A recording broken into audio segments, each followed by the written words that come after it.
ఏంటి అసలు కేసులకు సంబంధించినటువంటి ఇష్యూ? మరి చంద్రబాబు నాయుడు గారికి మీరేమో అప్పట్లో అరెస్ట్ చేశారు, అవినీతి పరుడు అన్నారు.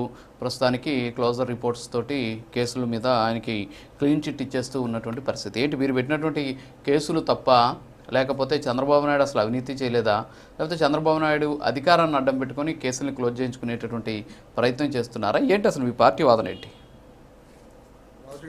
మీకు ప్యానెల్లో ఉన్న సభ్యులకు అలాగే ప్రైమ్ నైన్ వీక్షకులందరికీ వెరీ గుడ్ మార్నింగ్ అండి.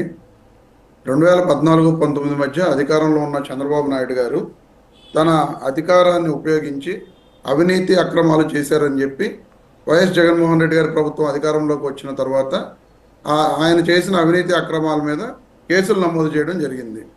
ఆ కేసులు నమోదు చేసిన దాంట్లో ఈ రోజున ఫైబర్ నెట్ కేసును, మరొకటి ఇన్నర్ రింగ్ రోడ్ కేసు అనుకుంటా, ఈ 2 కేసులు తీసివేయడం జరిగింది.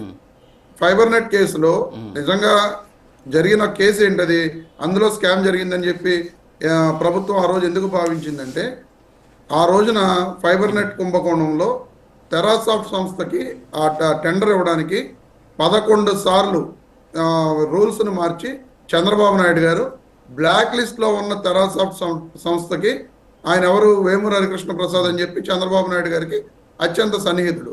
ఆయన గతంలో ఈవీఎంని ట్యాంపర్ చేస్తానని చెప్పి ఈవీఎం ట్యాంపరింగ్ కేసులో కూడా ఉన్న వ్యక్తి. అటువంటి వ్యక్తికి ఆ రోజున ఆ fibre net case, fibre net tenders ఇవ్వడం కోసం 11 సార్లు విధి విధానాలను మార్చి బ్లాక్ లిస్ట్లో ఉన్న ఆయన సంస్థ తెరాసాఫ్ట్ సంస్థకి 330 కోట్ల రూపాయలకు పైగా లబ్ధి చేకూర్చడం కోసం ఆ రోజున చంద్రబాబు నాయుడు గారు అవినీతికి పాల్పడ్డారని చెప్పేది ఫైబర్ నెట్ కేసు. ఆ కేసులో ఆ రోజున చంద్రబాబు నాయుడు గారి మీద కేసు నమోదు చేయడం జరిగింది. ఆ కేసులో చంద్రబాబు నాయుడు గారు కోర్టుకు వెళ్ళి బెయిల్ తెచ్చుకోవడం జరిగింది. నిజంగా ఆ రోజున కోర్టులో సిఐడి వేసిన కేసుకి ప్రైమా ఫేసి లేకపోతే అసలు కేసే కొట్టేయాలి కదా. కేసు కొట్టేయకుండా ఆ రోజున చంద్రబాబు నాయుడు గారి మీద కేసు తీసుకుంది. తర్వాత దాన్ని ఇన్వెస్టిగేషన్ జరిగింది. ఆ ఇన్వెస్టిగేషన్లో కొంత సాక్ష్యాధారాలను కూడా సమర్పించడం జరిగింది. ఆ తర్వాత ఇప్పుడు చంద్రబాబు నాయుడు గారు అధికారంలోకి వచ్చిన తర్వాత అసలు ఆ రోజున ఎండీగా ఉన్న మధుసూదన్ రెడ్డి గారు ఈ కేసులో ఎటువంటి ఇది లేదు, ఆధారాలు దొరకలేదని చెప్పి ఈ రోజున ఆయన అఫిడవిట్ ఫైల్ చేసి కేసులో ఆ కేసును తీసివేయించడం జరిగింది. నిజంగా అదే రోజున అంతకుముందు కేసు పెట్టినప్పుడు కూడా ఇదే మధుసూదన్ రెడ్డి గారు అదే జడ్జి గారు ఎదురుకుండా 164 స్టేట్మెంట్ని రికార్డ్ చేస్తారు. ఆ రోజున ఇలా దీంట్లో ఫ్రాడ్ జరిగింది, ఇలా జరిగింది, దీని మీద మాకు ఇవి ఉన్నాయి కాబట్టి, 6 అనుమానాలు ఉన్నాయి కాబట్టి మేము ఈ కేసుని రిజిస్టర్ చేసాం, సో దీని మీద ఎంక్వైరీ చేస్తున్నామని చెప్పి ఆ రోజు 164 స్టేట్మెంట్ జడ్జి గారు ఎదురుగుండానే ఆయన ఇస్తాడు. ఆయనకు ఆ రోజున ఉన్న అనుమానాలు ఈ రోజున మరి ఏమీ లేకపోవడం, ఈ కేసు అంతా కూడా క్లీన్ చిట్ అని చెప్పడం, దీనిలో చంద్రబాబు నాయుడు గారు ఏ విధంగా ఈ రోజున అధికారంలోకి వచ్చిన తర్వాత అధికారులను భయపెట్టి తన మీద ఉన్న కేసులను తీయించి వేసుకుంటున్నారు అనే దానికి ప్రత్యక్ష ఉదాహరణ ఈ కేసులు సిఐడి కోర్టులో తీసివేయించుకోవడం. అంతేకాకుండా మనందరం కూడా చూస్తున్నాం క్లియర్ గా చంద్రబాబు నాయుడు గారు అధికారంలోకి వచ్చిన తర్వాత ఐఏఎస్ ఐపీఎస్లను ఎలా టార్గెట్ చేసి ఆయన వాళ్ళ చేత ఈ విధమైన పనులు చేపిస్తున్నారు. ఐఏఎస్ నా జత్వానీ కేసులో ఐపీఎస్ ఆఫీసర్లను 4గురిని అందులో టార్గెట్ చేసి కేసుల్లో ఇరికిచ్చారు. ఆ తర్వాత ఐపీఎస్ సునీల్ కుమార్ గారిని, ఆయన ఒక్క నిమిషం సార్, ఆయన ఏదో దుబాయ్ వెళ్ళి ఆయన మీద పెట్టిన కేసు చూడండి, దుబాయ్ వెళ్ళారంట, దుబాయ్ వెళ్తే ఆ దుబాయ్ కాకుండా వేరే దేశాలు కూడా వెళ్ళారని చెప్పి ఆయన మీద కేసు నమోదు చేశారు, సస్పెండ్ చేయడం జరిగింది. ఈ రకంగా వాళ్ళకి ఎక్కడన్నా ఏదన్నా చిన్న ఏదో జరిగిందని చెప్పి వాళ్ళ మీద అక్రమంగా కేసులు పెట్టి వాళ్ళని టార్గెట్ చేసి వాళ్ళని భయభ్రాంతులకు గురి చేసి ఈరోజు వాళ్ళకి కావలసిన విధంగా కేసులు తీయించివేసుకునే పరిస్థితిని చంద్రబాబు నాయుడు చేసుకుంటున్నాడు.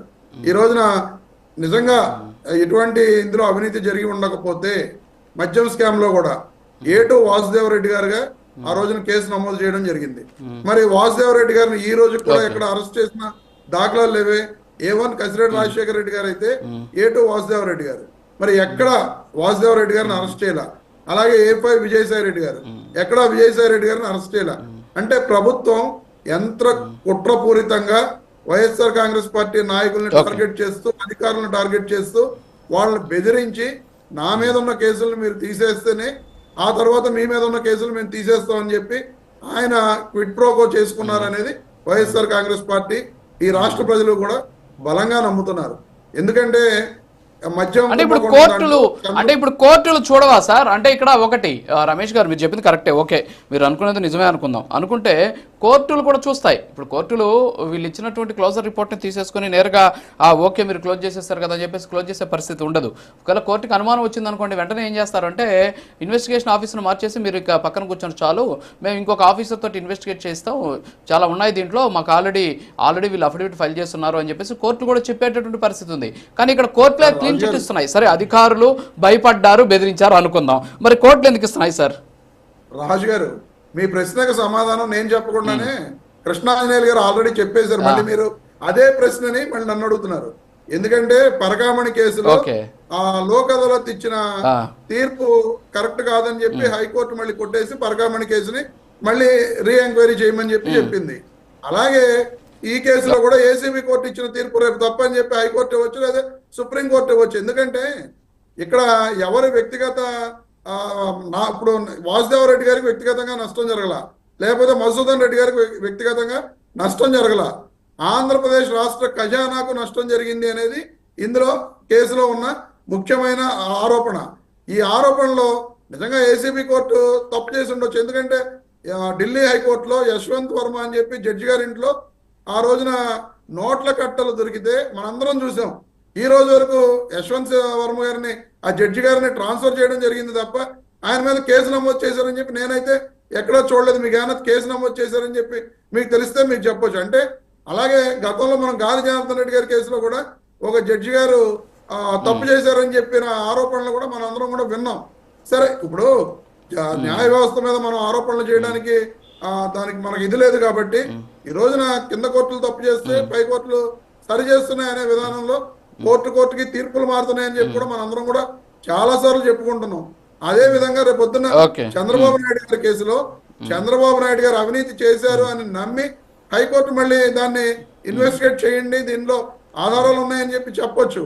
సో ఈ రోజున చంద్రబాబు నాయుడు గారు తాను శుద్ధపోసని కాదు, నేను ఎక్కడా అవినీతి చేయలేదు, నేను చాలా ఎక్కడా కూడా కడిగిన ముత్యాన్ని అని చెప్పి చూపించుకోవడం కోసం ఈ రాష్ట్ర ప్రజల ఎదురుకుండా నేను ఎక్కడ అవినీతి చేయలేదని చెప్పి చెప్పడం కోసం అధికారులను బెదిరించి నిజంగా ఇప్పుడు ఆయన తప్పు చేసి ఉండకపోతే కోర్టులో కేసులు ఎదుర్కోవచ్చు కదా సార్. ట్రయల్ జరిగిన తర్వాత ఆ ట్రయల్లో ఈ కేసులో తప్పు లేదు, ఇది అంతా కూడా ఫ్రాడ్ కేసు, కావాలని పెట్టిన కేసు అని చెప్పి కోర్టు తీర్పు ఇస్తే నిజంగా ఈ రోజున మీరు కానీ నేను కానీ ప్రతి ఒక్కళ్ళం కూడా నమ్ముతాం. కానీ ఆ విధంగా జరగడం లేదు. ఆయన ఏం చేస్తున్నారు, అధికారులను భయపెట్టి ఆయన మీరందరూ కూడా వెళ్ళి కోర్టులో 164 స్టేట్మెంట్స్ మళ్ళీ 173 స్టేట్మెంట్స్ ఇప్పించి ఆ కేసులను తీయించేసుకుంటున్నారు. ఇక్కడ ఏమీ జరగలేదు అని చెప్పి అంత ఆదరాబదరాగా ఈ 18 నెలల కాలంలో కేసులు తీయించేసుకోవాల్సిన అవసరం ఆయనకి ఏమిటి? మనందరం కూడా ఇంకో విషయం కూడా మీరు గుర్తుంచుకోవాలి. గతంలో ఆయన పిఏగా పనిచేసిన పెండియాల శ్రీనివాస్ గారి దగ్గర కేంద్ర ప్రభుత్వం ఈడీ వాళ్ళు ఆ రోజున రైడ్ చేస్తే 2000 కోట్ల రూపాయలు దొరికినాయి అన్నట్లుగా మనకి ఆ రోజున మీడియా అన్నింటిలో కూడా రావడం జరిగింది. ఆ తర్వాత అదే పెండియాల శ్రీనివాస్ గారు అమెరికా వెళ్ళిపోయారు, అమెరికా పారిపోయారు, వెళ్ళిపోవడం కాదు అమెరికా పారిపోయారు.